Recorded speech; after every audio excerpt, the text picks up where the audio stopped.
My guest today is Roger Rosenblatt, who wears more hats than I do. He's an essayist. He's written 8 plays, 20 books. He's a professor. He has won numerous awards, including a Polk, a Peabody, um, an Emmy, I think. He didn't get the Nobel yet, though. That's when it's a little. No, they don't give a Nobel for lazy people. And there's one of his books called Latham Rising is about the Hamptons, and of course they couldn't afford to making a movie out of it, so they couldn't make it out here because it would be so expensive. It would rival the Titanic.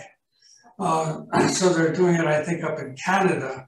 And you have since disowned it because the Canadians aren't very hip or something to that. Dan, one of these days, and we've known each other for decades, you're going to get a fact right. And then you're going to see me just fall dead. No, it's not. It wasn't Canada, it was Minnesota. But whatever it was, you were right about the film. There's nothing going to happen with the film. Frank Langella grew sick of it. The director grew sick of it. The producers seemed to be somewhat on the wrong side of legality. At any rate, it was a nice try, and I did see a couple of rushes, and it could have been a good movie. But as you say, it should have been made in the Hamptons. Well, I'm sorry it finally fell through. There must be a dog roaming around somewhere in Canada with your name on it. Whatever you say, Dan. In any case, I wanted to talk with you about a new project that you've begun, which is, tell us about it. I will, with pleasure, and I thank you for asking me. It's actually its latest episode is on this very night. That is Monday night. If your podcast is broadcast on, it's every Monday from 7 to 8. And one finds it by looking at Bird's Books. Bird's Books is a small, terrific bookstore in Connecticut, and they have been our host. They are our new host for this project. And the project began in the kind of situation that you and I like to take notice of. You may remember, maybe a week after the election, a week or two after the election in November, Joe Biden and Kamala Harris appeared to say we are the president and the vice president, which was true and which was obvious to everyone except the malevolent mischief makers like Trump and his followers. That night, there were even more riots in the streets, as there had been earlier. In fact, all the previous summer. Riots showing divisions in the country that I have never seen, and that you and I, in a rather long life of going through civil rights in Vietnam and other things, have not seen either the vehemence or the sustenance of these divisions in the country, which I believe were played upon by Trump. Trump's real sin is not that he is the monster. There is a case for that, but that he let the monsters loose. And we have seen the monsters loose, going at each other for a year now, maybe more. So seeing this, I thought, is there anything writers can do about this? Writers don't have much power. And it occurred to me that we can do our stuff. That is, we can do what we ordinarily do, which is to draw on our writing to show the commonalities rather than divisions among people, and try to effect some healing rather than the divisions that were being played upon. So I wrote to a few writer friends. They wrote back enthusiastically, said, yes, that's a good idea. Let's have a reading series in which we just talk. We read our works, we talk to each other, and we talk to an audience. And that simple structure has worked. So it started in February 2nd with Rita Dove and Billy Collins, two former poets laureate, to get us off to a big bang start. And it's kept up. It's sustained itself. We have writers in there who are entirely emerging, have written one book or are about to write a book. They haven't even written yet. Former students or people I know who are really fine writers who are just young and have not made it yet, but will make it, and others. We have 119 writers in the group, approximately half writers of color. I didn't choose them because they were writers of color. I chose them because they were good writers.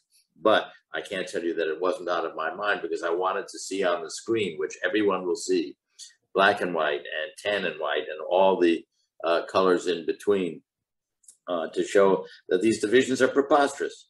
It's the same human animal, and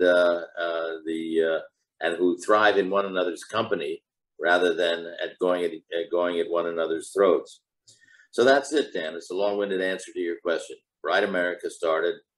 I wrote a little mission statement, starting with a Gwendolyn Brooks quote about our being of the same family, which we are, the same human family. And then every week these readings occur, and we have large audiences. Sometimes we've had audiences in as many as 23 other countries, which astonishes me. I don't know how even they get how the word gets out, because I'm not a publicist, and we have no publicity machine. But maybe it's because a good thing is getting out. I think it's a good thing, the right thing to do.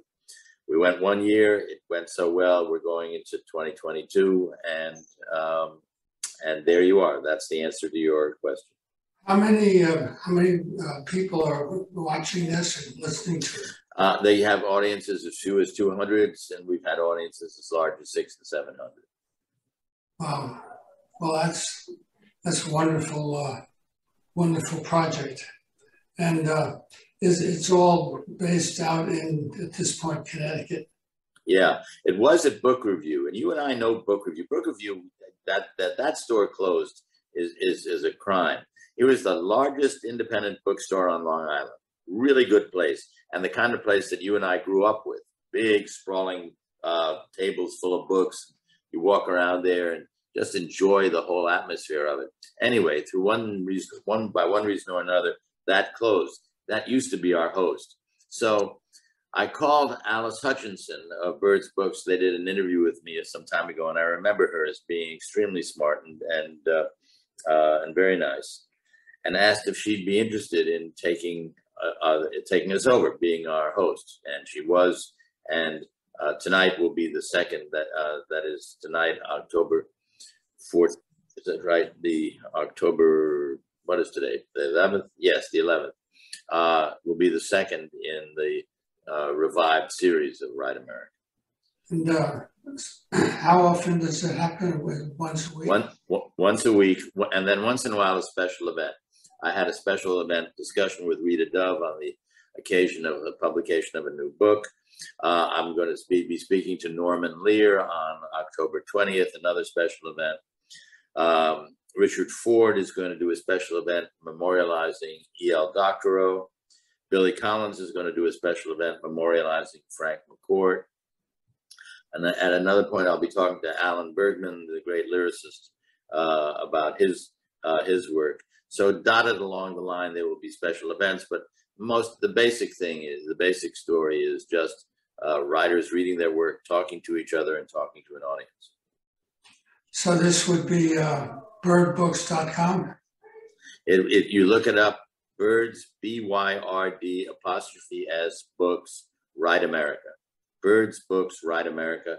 Hit that. The whole thing opens up to you, the whole schedule, and then just choose which one you want to see.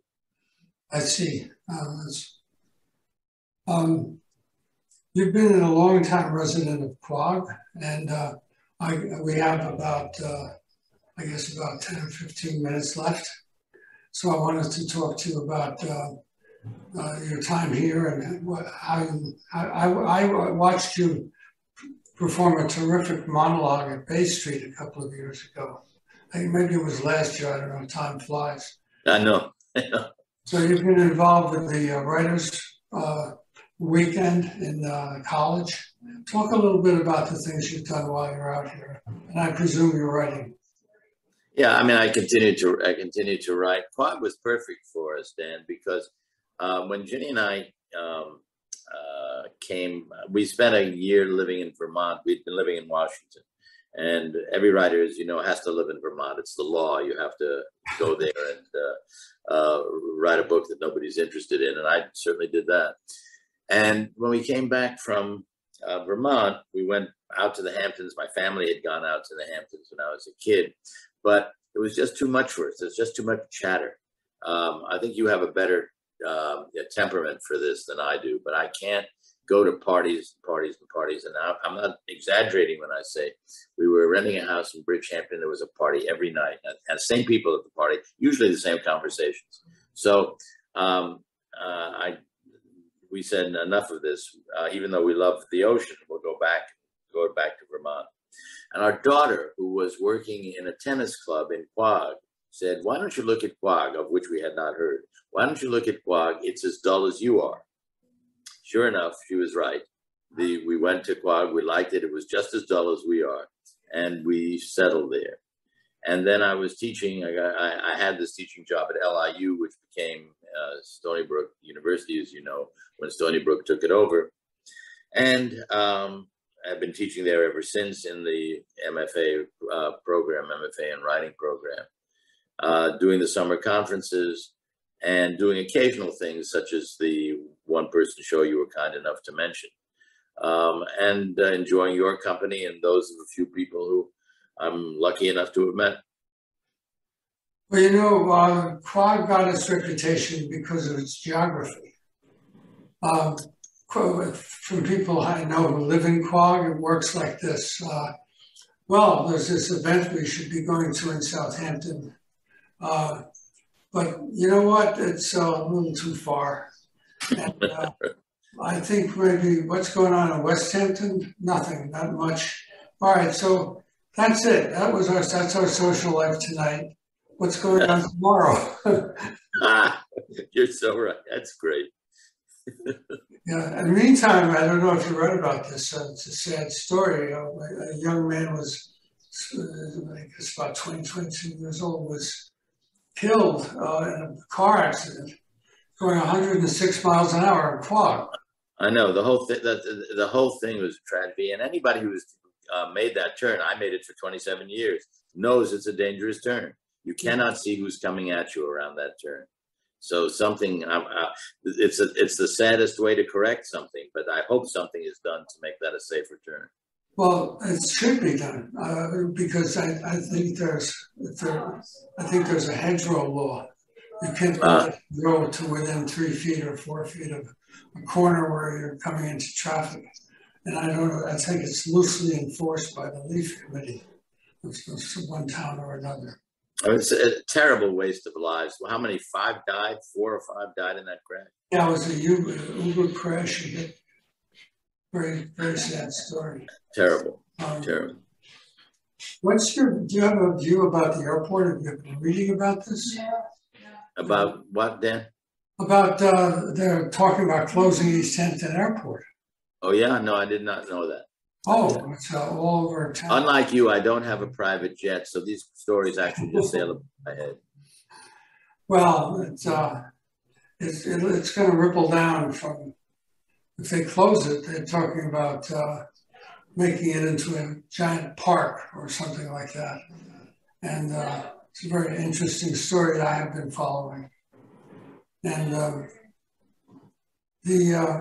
there were several awards that you got that were, I think they were Polk Awards, which have to do with being a writer in danger. Am I correct about that? And I wanted to ask you about that. Oh, yeah, I won a couple of George Polk Awards, but one was, you may remember there was a series of photographic books years ago called A Day in the Life of, and it'd be the day in the life of America, or a day in the life of Canada, or a day in the life of Brazil, or whatever. And this was a day in the life of the Soviet Union. So I wrote the essay that went with that. That involved no danger at all, except being in the Soviet Union at the time was kind of a recurrent danger, but nothing much. The first one I won was for Children of War, when I was working at Time magazine and as a senior writer, and I ran around the world talking to children in 5 war zones. And that had an element of danger in it. I will tell you that every once in a while, I might have been slightly in danger. Nothing compared to journalists these days. The terrible things that have happened to journalists exposed to danger in the Middle East, for example, the kidnappings and beheadings. That was not so. There was, when I was doing it, there was always somebody who wanted to keep you alive. You know, there was always some group or faction that wanted to keep you alive, and so that was your protection. Now I don't think that applies. Yeah, it's not a good idea to try to win a poker award. You might not make it. Well, you don't do it for the poker award, but in any case, it was a nice ending, I suppose, to that story. Talk a little bit about the college's writers program. That's a dream. I absolutely love it. The water has risen over the last years, especially the last few years. The student writers are just terrific people and terrific writers. My colleagues, for the most part, are wonderful people, and again, for the most part, very good writers themselves. We get along. It's a small place, but thanks to Robert Reeves, who has kept us going and afloat, we have money of our own, so we don't depend much on the university, which helps. And it's just a nice little success. But just for people that are totally unfamiliar with it, describe what happens and when and how long it goes on. It's a 2-year program. You take courses for 2 years. At the end of the 2 years, you write a thesis, which is usually a book. You get an advisor for the thesis, a second reader for the thesis, and then a third reader, somebody like yourself, who would be respected, who we would send the book to, but who would give a more objective view, not knowing the student. Most of the classes are workshops. That is, people pass their writing around, and other students comment on it and correct it. One of the nice things about that is that it's a rare moment for a writer. Writing, as you know, is a lonely business. In this case, in a college, they're sitting across the table from one another, and they're wishing one another well. You know, it's a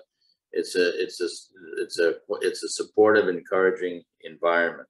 So for the teachers, it's been a pleasure too. Is it during the school year or during the summer? During the school year, it's a full year. It's a full 2-year program. You get a Master of Fine Arts after the 2 years, and then there's also a summer conference that you can apply. One can then add those credits in the summer conference if one chooses. Yeah, I think that's what I've been most familiar with. The other I thought of as academia, but the summer. No, it's far from academia. It's just in an academic schedule. Yeah, but the summer program typically runs, was it late July for about a week or 2 weeks? It runs usually around 2 weeks from mid-July, consisting of, again, workshops and seminars and readings, lots of readings, which are fun.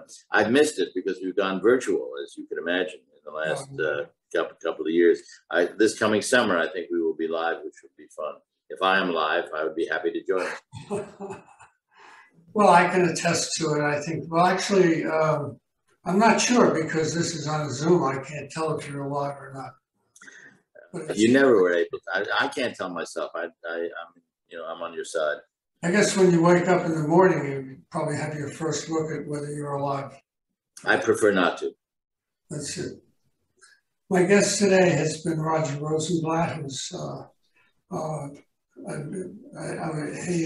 he began his career as an essayist and a reporter at Time. He wrote some wonderful back of the book essays for Time magazine, which came out weekly, I believe, at that time. Was one of the main sources of information in the country for years. And happy to call him my friend, and we tease one another. And, that will go on forever, whether you like it or not. Whether we like it or not. So I appreciate you being here, and thanks for letting us know about the new project. Thank you. Thank you very much, Dan. Bye. Bye-bye.